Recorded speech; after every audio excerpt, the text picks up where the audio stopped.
Hey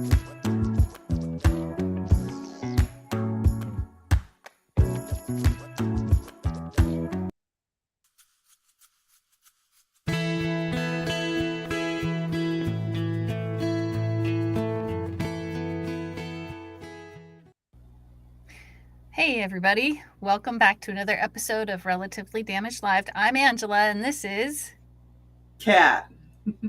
And usually we do this show every Monday, but we have some changes coming up. Kat and I are going to take a little bit of a hiatus, mostly because I need it and I'm not going to deny it. I have a lot of That's changes okay. happening in my life right now and I had to take some things off my plate. So I just want to thank Kat and all of our watchers and listeners for coming to the show, for listening, for engaging, all of the above. Yeah, I don't know that I have much more to say. I mean, I'm just so grateful. And I just want to say I'm very grateful for doing this with you. I love these conversations. I will miss them, but with the holidays coming up and all the insanity that is, it's probably a good time. But I do want to, people who have viewed our show, maybe you've caught us once or twice. Um, all our back shows are on Facebook, so please go back and if you haven't seen them yet, watch them, like them. Uh, Feel free to keep in contact with us, whatever is going on. If I can say this, I still will have my show Breaking the Lens of Bias every Thursday at noon Central Time, and maybe have some more things in the works. Ooh, exciting. Well, they can also go to if they don't watch on YouTube or on Facebook, they're also on my Damaged Parents. So if you look up Damaged Parents on YouTube, the shows are all on there. They have not been put into a playlist as of yet, but that is in the works. It will be the Kat and Angela playlist on that channel.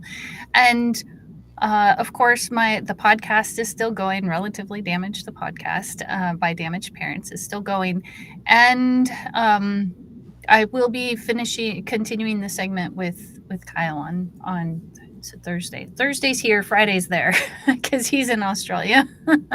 So, yeah, just clearing off the plate for a little bit. So it's just a hiatus.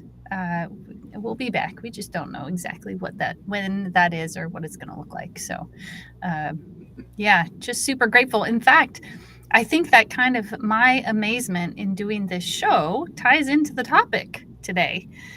Can you live in amazement? Like, that's how much gratitude I have for Kat and for this show and for the topics that when I look back, I can look back in awe and wonder and go, wow, those were really interesting conversations and very insightful.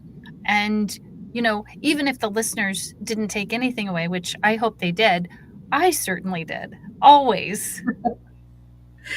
Absolutely. Doing this has made my life so much richer.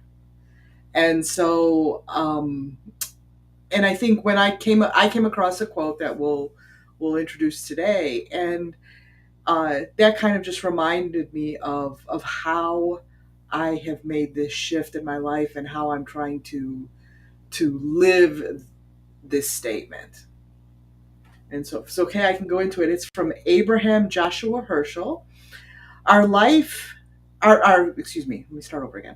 Our goal should be to live life in radical amazement, to get up in the morning and look at the world in a way that takes nothing for granted. Everything is phenomenal. Everything is incredible. Never treat life casually. To be spiritual is to be amazed. Wow, I just want to take that and apply it to my pain. Sure. We have as this you're discussion, yeah. But yes, well, sure. as you're reading it, I'm thinking, oh my gosh, can I apply this to my pain? As many of you know, I have complex regional pain syndrome, and I am actually in the middle of a tremendous flare up, which is impacting my ability to think and find my words. I mean, things like that. It's tremendous. So let's see if I can apply it. Now I've got it down here, so I'm going to look away from the camera here. So everything is phenomenal. Can my pain be phenomenal? Why not? It's phenomenal that it's got to be telling me something. Um, I'm asking myself the hard questions on the show today, okay? And if you think of one, Cat, feel free to ask me. I'm gonna go with yes. It is phenomenal in the sense that it is teaching me. It you know,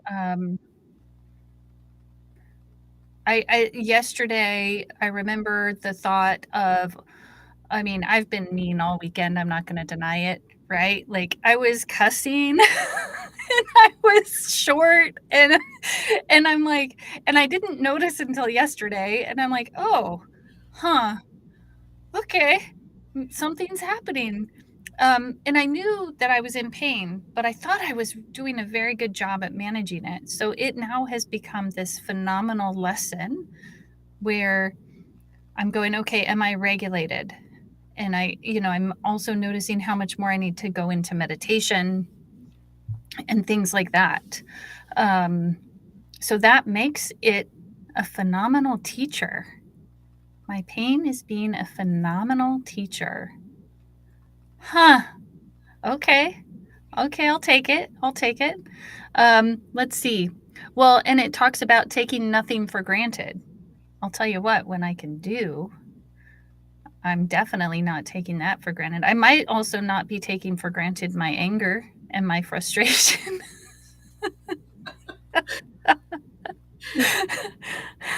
um, everything's incredible. So when you were talking about reading the quote, I'm also thinking of, what my body does sometimes is the temperature changes without notice. Of course, my body, I don't know that everyone would understand that, but so my hands might get super cold or they might get super hot, or I'm gonna have burning here and burning here, but not over there. Like it is incredible what the human body does.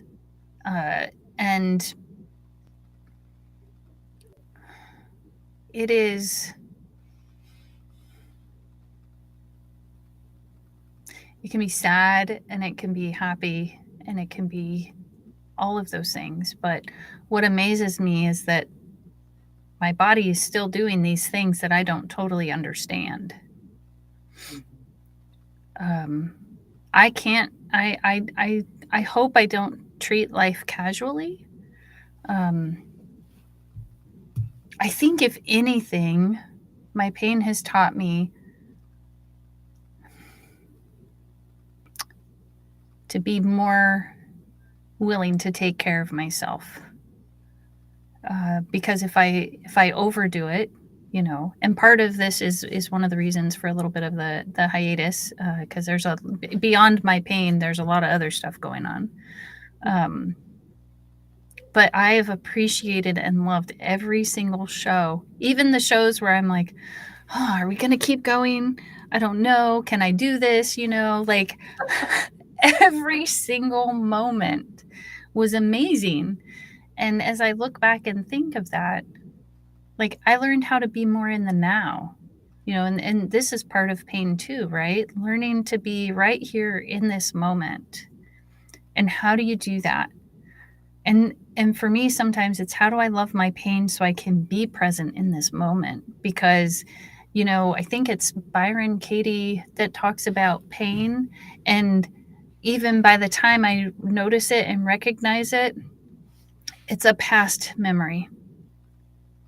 So is, and even by the time I check now, it's still a past memory. Like I'm never so it's like trying to I can be in amazement about the games that I get to play with myself to find that peace, to find the present moment, and to be consciously aware of what's happening.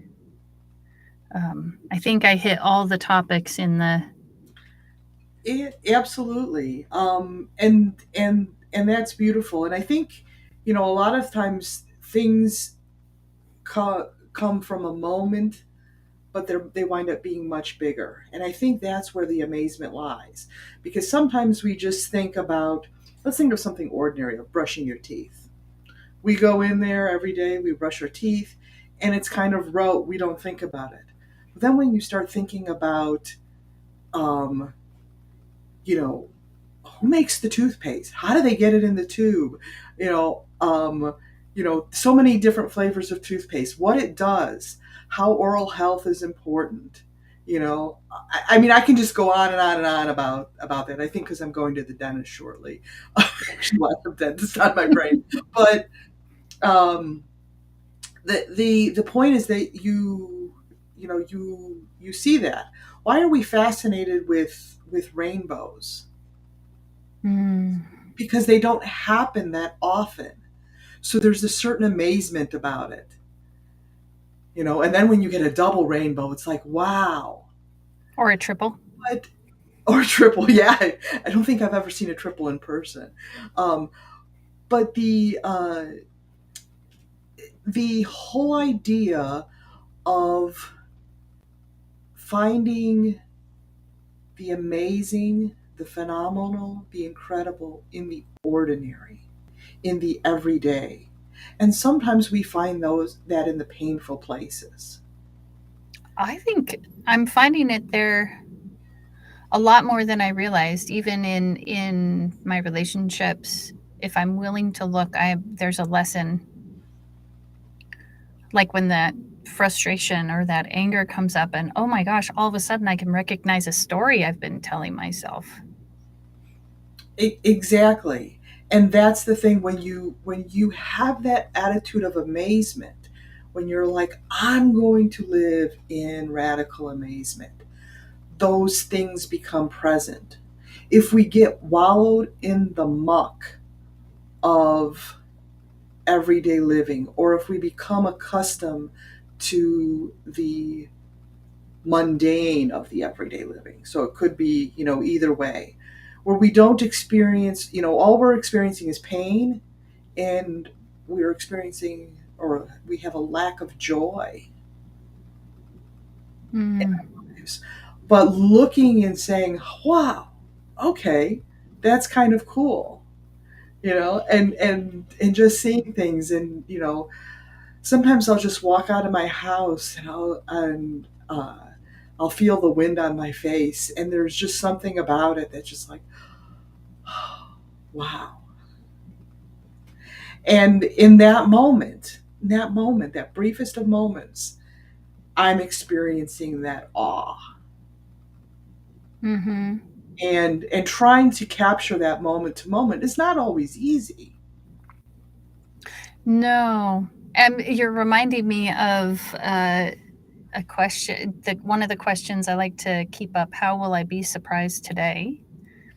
And I'll never forget Dr. Fred Blum. He said, what would happen if you walked around today being surprised at everything, like you're seeing it for the first time and purposefully doing it, right? It was so beautiful. It was kind of funny, right? And I love to laugh, but it was so beautiful because, you know, all of a sudden, my chair is amazing. The fact that it's almost pure energy, it's nothingness, but in this world of reality, I can sit on it. That's beautiful. If we go into quantum physics, or yeah, physics or something like that.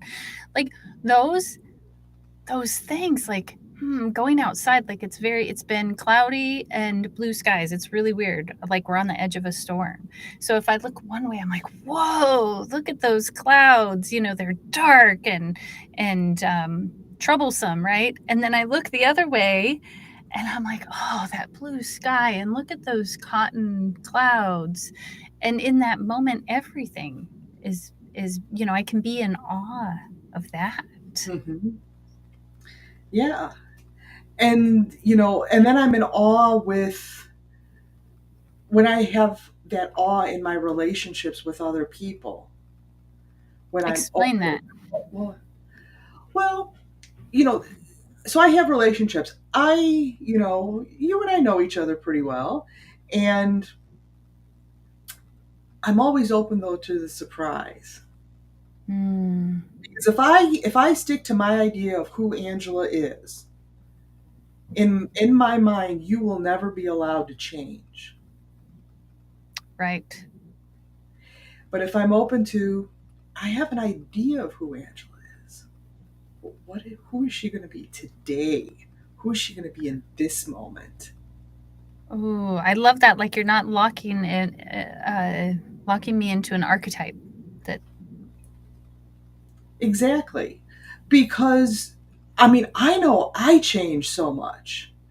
If I'm in pain for whatever reason, I know my behavior and my attitude is very different. Because I tend to be focusing on it. I don't want to be in pain. I want to feel better. You know, people, you're bothering me today. Leave me alone. You can relate to that one, huh? I can't listen because I'm in pain, because I'm over here managing my pain, like literally as you're talking, I'm counting my breath in and my breath out. And I'm trying to not ignore, but breathe through the burning and the suffering and still participate in this conversation. So I get that Yeah. 100%. You know, so so I'm saying all that. So I know in those moments I'm changing. Who I am at this moment is going to be different from the next moment because it's a culmination of everything that's going on. The sensory perceptions, you know, pain or feeling of the wellness is part of that. Right now it's kind of cold, and I wish I would have put on wool socks because my feet are cold. Um, I, How fascinating. I'm going to be amazed that your feet are cold. not that you needed to know that, but here the point is that I have these perceptions about myself because I have the full sensory perception of, you know, sight, sound, touch, taste, hearing, and so I will perceive the world different. Now we may have some shared experiences because if we're in the same environment, we may be doing that. Or there have been times where you wish you had your wool socks on because your feet were cold, um, and you can relate to that. But because we're in different places right now, we're not in the same room together. I don't know what your sensory experience is. We don't have that same shared sensory experience, other than us talking and seeing each other on camera. So all that being said is, if I have all those changes within myself, why can't I allow you to have those same changes? And then my reaction to you is the amazement is, what, how is Angela going to show up today? Mm, yeah, which gives me a lot of freedom. And even living with other people, I've got my kids and then I'm my caregiver that's here 12 hours out of the day. Um, that even though we're in each other's space a lot, I'm still not in their head. And even though we have a lot of experience together, I still have not had the same exact experiences they have had. And even if I did have the same experiences they had, they would have been interpreted from my emotional place, right? At my, what's this? I forgot. There's a word. My perspective, it's something else. But anyway, so the bottom line is that perception and perspective are the deciding factors which lead to choice. And so if my perspective is that other people can't change and my perception is they don't change, And I tell myself that story, then they could never, then when they do behave differently, then I actually might behave in a way that insists on them behaving the other way. Like I might inadvertently push some buttons or um, question why they're doing it that way in a way that makes them feel wrong. It's like I love the idea Brian Fretwell has of the positive assumption questions instead of the negative assumption questions. So making a negative assumption would be that uh, well, so here's a positive assumption of a failure question. So, what strengths have you gained from a failure in the last year, right? Uh, or I could have a negative assumption. I'm trying to think of a negative assumption question now. Well, you could just say, "How did you fail last year?" Right, which leaves it open to to how they're going to interpret it. Are they going to look at their strengths, or are they going to look at their failure at the fact that they just failed? Right. And so, here, I'm going to go back to our quote: "To be spiritual is to be amazed." So when you know, we can stay in that whole idea of the ego, of our perceptions, of our reality as we see it, you know, my reality of you is one thing. I could, I know, we've talked about this. Sometimes when my wife is a little bit cranky, I call her Miss Cranky Pants, and but I have to be like, okay, is Cranky Pants going to show up today? No, I have to be who's going to show up today, you know, and then maybe point out that today you're being a little bit cranky, or you're being Miss Cranky Pants. Um, and instead of assuming that, okay, every day she's going to be Miss Cranky Pants. Um, but to have in that spiritual kind of places is that places that allows for the change, that allows for the transformation of whatever is happening on, the transformation of thinking, the transformation of perception. Yeah, I love what you're saying there. It's reminding me of when I was teaching heart rhythm meditation at my sister's school. And my emotion, I was struggling maintaining, staying in a good mindset that day. And I finished and I came out of the class and I'm like, hey, what can I do better? And my sister said, I don't know what you're talking about. You did just fine. And then I get to the car. And, so I get to the car, and in the car, I tell my caregiver, yeah, I don't think it went so well, but my caregiver and I kind of will challenge each other. So I didn't even let her challenge me. I just said, oh, well, wait, hold on a second. What did I see? I saw that kid participating, this kid not participating the way I thought participation looked, but still participating. I saw another, so almost all of them were participating. And then I was like, oh, well, the reality of it was me and my emotion that was basically interpreting their behavior in that moment as not so good. And so sometimes it's like, ooh, was that me or was it them? Are they in that place or am I in that place? Like I have to really check it, and then I have to go back to super basics. What did I see, hear, feel, whatever, like it's hard. And it's even harder Yeah. at home, okay? It is really hard at home. Well, I'll tell you. So this past weekend, I went to my parents, and they needed some help with things. One of the things was to get the Christmas stuff down from the attic, to help them take it down, and to also, my mom got a new TV because she wanted a smart TV. Because my dad hogs the other TV, and so she can't watch what she wants to watch. So that way, they can have their own TVs. And then my dad got a new computer because his other one died. And they're getting older, and the technology sometimes is a little bit overwhelming. And so I get over there, and I'm starting starting, the process of setting everything up. Like, but don't you need to do this? Don't you need to do that? Set up this, set up that. And I'm like, first things first. Let me do this first. And then I realized, I knew what to do, but they didn't. So I knew I had to take a step back and explain, okay, I have to do this first before I can do what you want me to do. And this is why.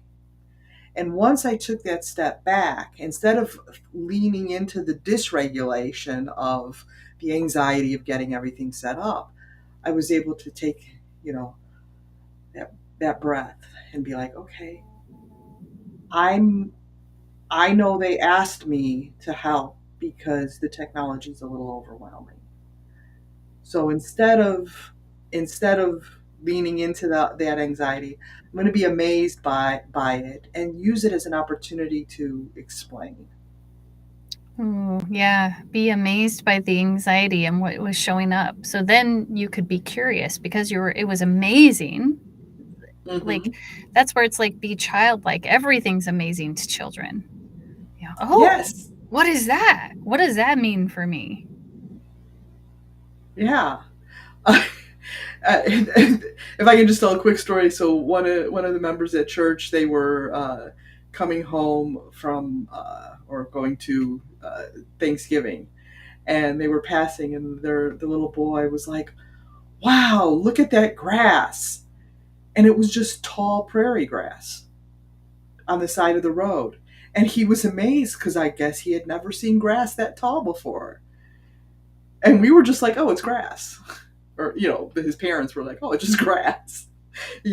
But being able to take that step back and do that. And so for my parents, being able to take that step and being like, yeah, this technology is a little overwhelming for them, but to treat it as, okay, that frustration is amazing. I can help them bridge that gap. Mm-hmm. That was where the amazement was, that I could help them bridge the gap. Right. Right after you checked your anxiety. And then you Right. Because like you say, being with family, the whole patterns come out. Oh my gosh. Yeah, I was talking to somebody the other day and they said something like, yeah, isn't it Byron Katie that says something to the effect of, you think you've done some work? Go hang out with your family. You'll see if you're. Isn't that the truth? Isn't that the truth? Oh my goodness. You know. So, and that's, to me, that's amazing. You Yeah. know? Isn't that That beautiful that we can go check with our families, how we react? Like, we want to get angry and blame them, and it's their fault because they behave that way, and we don't want to take a look at ourselves. Like, this is me, and I have to remember, oh no, that's not true. Now I'm going to go tie back into the quote. Never treat life casually. Isn't our family the people we treat life most casually with? Ooh. Yeah, and we make so many assumptions about them and the stories we tell. So yeah, yesterday I was talking to someone who had an injury. They were doing something under a boat and ended up tearing off their hand, but that's not the point. So they went the My point gosh. is well, not their whole hand, they like a piece of a finger. And anyway, I can't remember all the words, but it was all medical words. And the next time they went back, they had to do training because this is a job, and the very first training was a water training with and then the assumption that was made was that every time that more injuries happen in training, even though it's supposed to be safe. And I'm like, that's really interesting thought right there. Explain to me, how you came to that conclusion. And I wonder if it's true. How do you know it's true? And again, those assumptions, right? When we get into those assumptions, it can really injure us. Even by making the assumption that now at training, everyone gets injured, right? Like, let's say that's the assumption. What am I going to notice at training? And what are the stories I'm going to tell myself? You know, like I'm having to work on my stories consistently with the pain overriding my senses. Like I have to keep going back, keep going back, keep going back. It is a lot of mental work. Um, and it's possible, I think. I can just plug my show, like Breaking the Lens of Bias, those biases that we hold, Yeah. the stories we tell ourselves. Well, we And don't that's even realize it. right, right. We don't, and so, so that's kind of